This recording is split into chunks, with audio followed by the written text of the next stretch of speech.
This is Southampton, and they are the worst team in the Premier League as they sit rock bottom. And this is despite a pretty stellar transfer window too. But they haven't had me in charge. So we're going to sort that out, as today I'm becoming the Saints' brand new manager, with the goal of not only keeping them in the Premier League, but to help Southampton win it.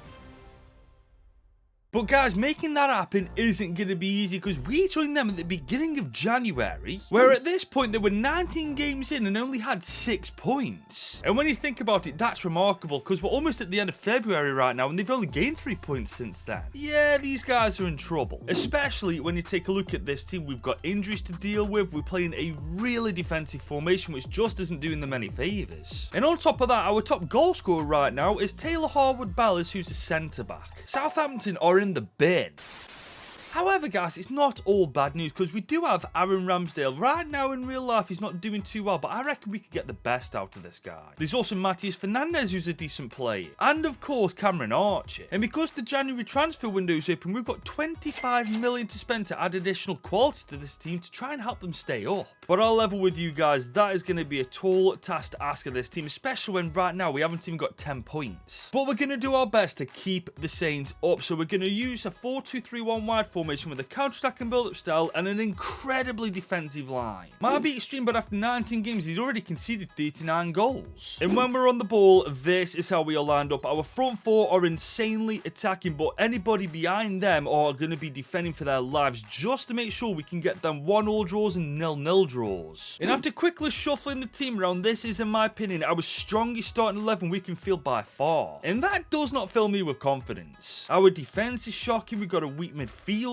Our best player is Ramsdale, and we've got to hope he turns into Neuer in the second half of the campaign, because if not, we are staying rock bottom of the Premier League and we're getting sent straight back down to the Championship. But we do have 25 million to spend, so the question is now, where are we going to put it? Because if we spend it correctly, guys, we do have a slight chance of actually surviving. So I think we bolster our defense with it, guys. It's by a mile one of the most important parts of the team, and it's also one of the weakest. But to be fair, there's one other thing I want to do before we start buying defenders, and that's sign Leslie Ugochukwu on a permanent deal. 20 years old, 73 rated, only worth 5.5 million. And on top of that, guys, if we put him on the right plan and give him a chance on the team, he could become a monster. However, guys, you know me, I'm stingy as hell, so we're only going to offer 4.5 mil to begin with. I mean, Chelsea definitely don't need him, so they might actually go for it. The other one, 10% sign-on clause, that's sorted. And now that we've signed Leslie Ugochukwu, we can now focus on improving our defense. But we only have 20 mil to spend, guys, so I think this time we're going to take a different approach. And by that, I mean going for the more experienced players that might cost a little less. For example, Nacho Fernandes looks absolutely perfect for what we need. 34, 82 rated, and he's actually got really good stats still too. And considering he costs less than 10 million overall, I think this is a bargain. So you better believe I made him the second signing of this window. But we're not quite done yet, guys, because I want to sign left back Johan Majika. He's 32, 6'1", 77 rated. He hasn't got the best defending or physicality, but he's absolutely rapid, and when we're playing counter-attacking football, that could really serve us well. So we went ahead and signed him for 6 million too. But I think he's going to be our last signing, because we've only got 4 mil in our budget now. But that's not to say that's our last bit of business for season 1, guys, because I'm going to try and loan out every single one of these players just to make sure they're getting game time elsewhere. Looks like I was too late for Kyle Walker-Peters though. He's going to Fenerbahce on a free. Oh crap.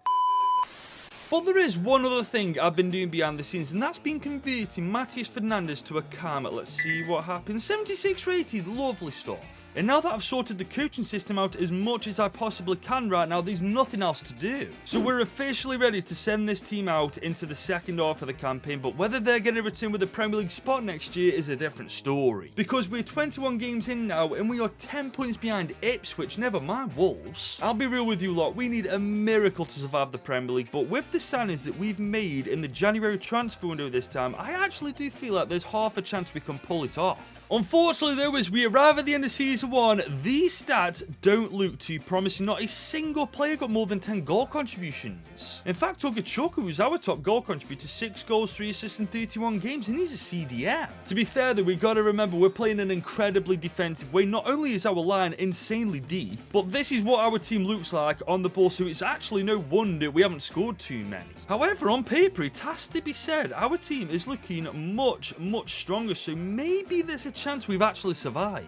I'm absolutely gobsmacked. We've done it. We're 17th in the freaking Premier League. I can't believe we've actually done it. Ipswich, Wolves, and Leicester bite the bullet. We only won 8 games from January till July. That's insane, man. We pulled off an absolute miracle there. But next year, we're certainly aiming higher than just avoiding relegation. I want to get these guys the hell away from that bottom 3. However, the likelihood is we won't have much money to spend at all, considering we've just survived the Premier League.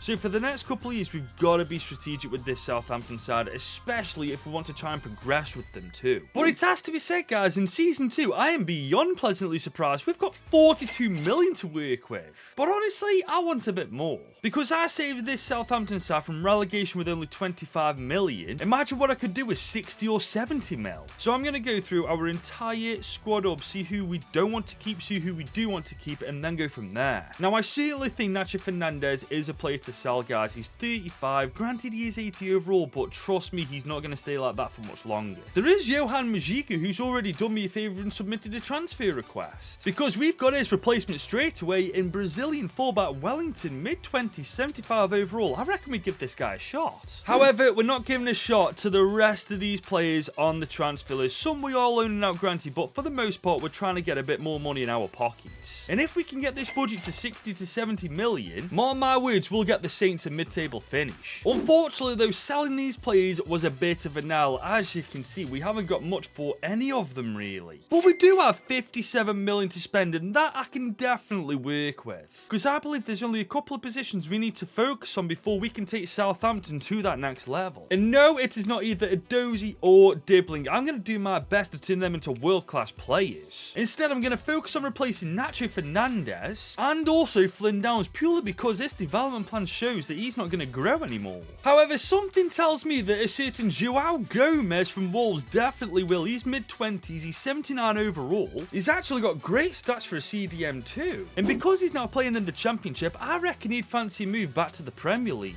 And guess what, guys? I was absolutely right, as it only cost us 27 million to sign him on a 4-year deal. And this does leave us 27 million, but believe me, I have found our next signing. Because I'm going for Christian Mosquera from FC Nantes. He's 21, 78 rated, 6'2". For his age, he's got some quality stats, and he's only worth 17.5 million as well. Which means there's a chance with 27 mil we could afford him. So I'm throwing Nacho Fernandez into this deal alongside 22 million. Whether they're going to accept it or not is a different story. Oh my god, they've actually accepted it. And we've just signed him on a 5-year deal. That's our transfer window done. And with only 2 signings, guys, we've done a cracking job of leveling the team up. And let's not forget something else, guys. We've dramatically decreased the average age of our highest rated players, which means one thing, massive room for improvement.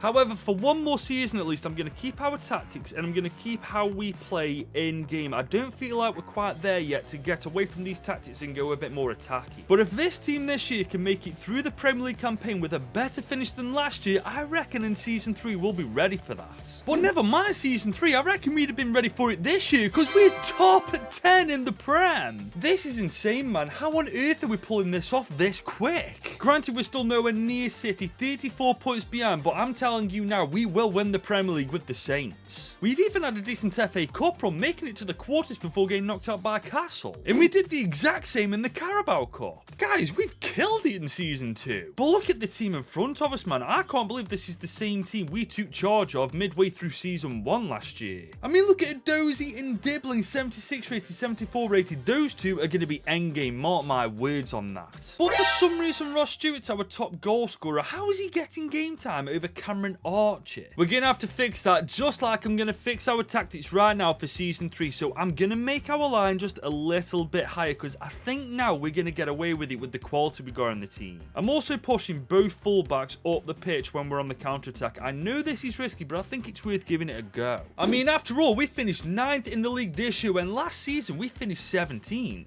But to get the Saints higher up the table, our defence still needs a better work. Maybe we do need a striker in place of Archer too. Or do I just make sure he gets all the game time next year? Because Ross Stewart getting more game time than him, that's actually a disgrace. Because if we just sort our defence out next year, we could indeed focus on our squad depth and making making sure there's quality there to replace the quality on the pitch. Because if we can have another transfer window like we did this year by signing João Gomez and Mosquera, we're looking at having cracking deals in Season 3. But you know what else is a cracking deal? Subscribing to this channel, because he's absolutely free. And we've just smashed past 80,000 subscribers, so thank you so much for making that happen. But our next target is 85,000. And I'm going to need your help to get there, so if you are enjoying this video so far and want to see more content just like this, drop this video a big old thumbs up and hit that subscribe button if you're new. But back to the video, guys, and as we enter Season 3, we have made not only a pretty game-changing signing, but he's definitely the most expensive one so far. Because I've just spent 30 million on fullback Adrian Truffert. He's only 24 years old, already 81 overall, and he's definitely a better fullback than Wellington. And as you can see, our defense looks much stronger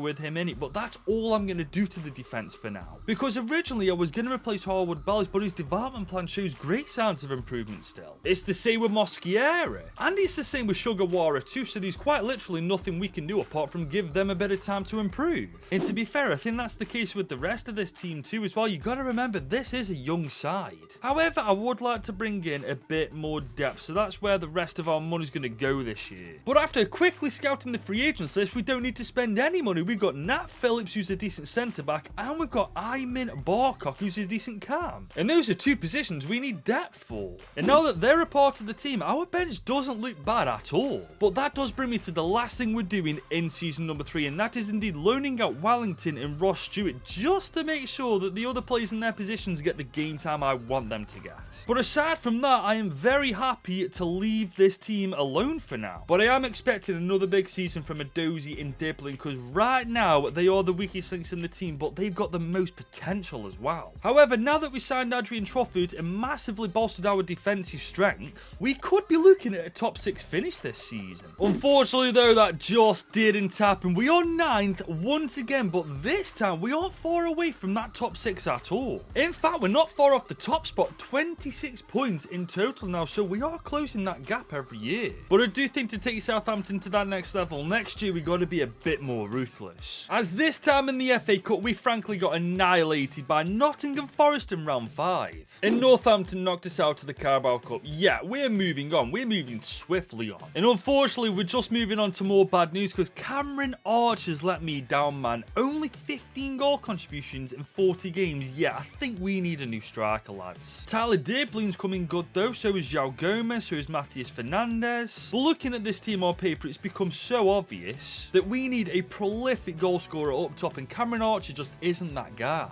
I mean, look at the table, guys. From 9th to 2nd place, we scored the least amount of goals and actually conceded the most too. So we do still have a lot of work to do with this Southampton side, but the good news is every single year we are getting closer and closer to that Premier League title. And with the one and only signing we're making in Season 4, mark my words, we're going to jump from 9th in the Premier League to at least the top 4. Because I've just spent a whopping 67 million on striker John Duran. He's only 23, he's 6'2", 85 rated, and we all know just how much of an half a goal this guy's got. Now this does leave us with only 4 million, so we can't do anything else like I've just said, but I don't think we need to do anything else. Because our starting team looks absolutely phenomenal right now. On top of that, Edozie and Dibbling are improving each and every season without fail, and we've got a really good bench with quality to replace the quality on the starting 11. And now that we signed striker John Duran, I feel like he's one of the last pieces to this puzzle in making Southampton Premier League winners. And you know what, guys? I could very well be right, because he's our top goal scorer, 25, 3 assists in 36 games. What a debut season. Edozie had a decent campaign, so did João Gomez, Dibbling, Fernandes. This is looking good. And on paper, we're slowly becoming a world-class squad, but the question is, guys, have we finally cracked the top 4 this time? I'm absolutely gutted, man. We were 1 point away from the top 4. You can't get any closer than that. But to be fair, we're still 14 points off the Premier League title, so we still have so much work to do. But we have to take the good news from this, guys. We're officially inside the top 6, but next year we're aiming even higher. We still can't win the FA Cup though, nor the Carabao Cup. But honestly, I'm not really bothered, because our goal with the Saints is to make them Premier League champions, and I'm telling you guys, we're getting closer every single year.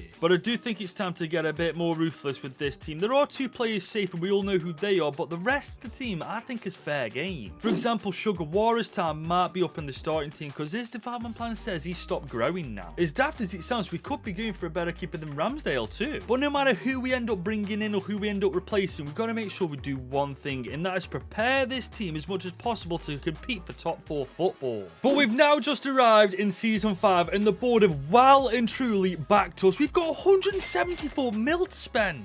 And if we properly spend that money on this team, we could be looking at this year's Premier League champions. Now obviously there's some things we do need to still sort out, but I've narrowed it down to 2. One of them being a new right back. I mentioned Sugawara last season. I do think it's time to pull the trigger and get someone better. And this one might be a little controversial between you Saints fans, but I am going to replace Matías Fernandes. I wasn't going to originally, but we've got 174 million to spend. With that kind of dollar, we could bring in a world-class central attacking midfielder. And once we spent money on those 2 positions, genuinely, I don't see a team that could stop us from winning the Premier League. However, we do first need to bring these players in, and I think Dejan Kulusevski for that cam role is perfect. He's only 28, 6'1", 87 rated, and just look at them stats, man. He legitimately is the perfect central attacking midfielder. But he's also a very expensive attacking midfielder, as we've just had to fork out 90 million to sign him. Now that does leave us 76 million, and that might just be enough for the right back I'm thinking of. Because I think Pedro Porro would be perfect, only 28, 86 rated, fantastic stats, and it's worth between 64 and 80 million. But that does mean we'll have to throw a player into this deal. So I'm offering Wellington in 65 mil. Overall, that's like 76 million, and it looks like they've gone for it. And now that we've signed Pedro Porro, that officially completes our back 4. And to be fair, so is the rest of the team as well. We just really need a Dozy and Dibbling to have another great year of progression, because if that happens, we genuinely may win the title this season, especially with how strong our bench is now too. I personally think this is the year we do lift the Premier League title, guys, but I guess only time will tell on that one. I can't believe it, guys. I actually cannot believe it. We were so close, 3 points away from being the best team in England. What have we got to do to win it at this point, man? We legit scored the 2nd most in the entire league and conceded the least. I mean, we've even won the FA Cup. I'll happily trade that for the Prem. And in terms of European football, we've actually done decent. We are 6th in the Europa League phase. And we just get past Monaco in the round of 16. But then FCSB beat us in the quarters. Still though, that's decent. However, guys, when you look at the state of our team, you can't help but feel like we are just around the corner from it being our time to win the Prem. I mean, look at the stats this year, man. Edozie, Kulusevski, Duran, they've absolutely killed it. I am looking for better stats from Tyler Dibbling, but there's always next year for that. The thing that we've got to think about though, guys, we came so close this year. We were only 3 points away from winning it. So if we can identify within the team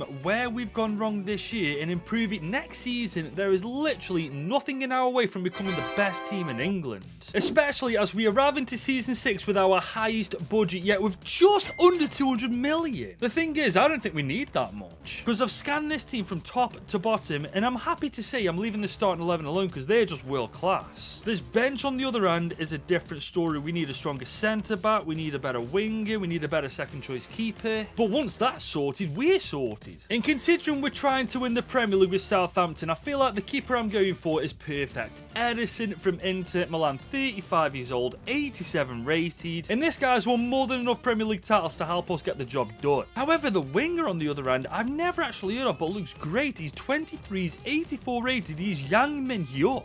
He's rapid with great dribbling, just needs to bolster his shooting a bit, and he'll be a great second choice winger. And there we go, for the combined total of 66.6 million, we signed both of these players on lengthy deals, which leaves us 120 million to spend, and that's more than enough for the player I've got in mind. Because I want Lucas Beraldo. He's mid-20s, 84 rated, and as you can see from his stats, he's a brilliant centre-back. And I believe he's the final piece to the puzzle for Southampton winning the Premier League. Because frankly, guys, the bench now is absolutely stacked. We've got quality to replace the quality on the pitch. And let's be real, the quality in the starting 11 is world-class up and down the pitch. But can Southampton finally do it? I've got to be honest with you, I don't think we have, because I'm looking at the stats this year, and Kulusevski Kulusevski's the only one who's actually found the back of the net properly. Not a good start. But the team on paper is genuinely one of the best in the world right now, so maybe there is a small chance we have won it. Unfortunately though, it really isn't a good start because we haven't won the Community Shield. We haven't won the FA Cup. And we haven't won the Carabao Cup. Oh my god, we're awful. However, as for the Champions League, it's not that bad. We are 14th in the league phase, which means we indeed got through to the playoffs where we absolutely united Slavia Praha. And we also battered Villarreal. And we smashed Leipzig.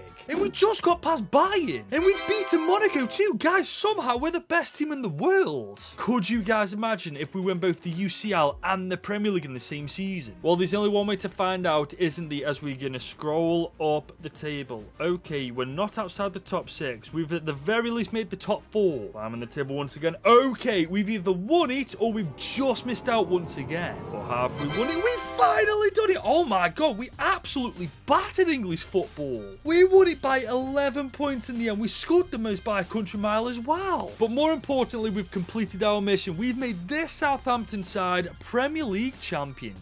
And with that, guys, the video comes to an end. If you have enjoyed it and want to see more content just like this, drop this video a big old thumbs up and smash that subscribe button if you're new. Also, I really appreciate your patience, guys. I know that we missed Monday's upload, but from now on, we're returning back to normal. Speaking of, though, if you want to watch more content from me, you should click this video right here because I think you'll really enjoy it.